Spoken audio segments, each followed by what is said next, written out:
Hello, this is Dan's Wild Catch. I'm just going to show you a quick video of a knot that I use. I've always used this knot since I was young for tying hooks to nylon, monofilament.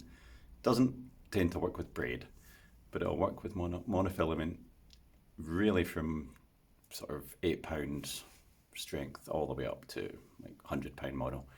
So I'll show you the knot. It's really quick and easy to tie, and yeah, might be worth trying yourself. So we have a 3/0 hook and some 40 pound mono. So very simple, thread it through. You create this sort of figure of 8 like that. The line goes under this and over here. And it basically goes through the back, out and in there.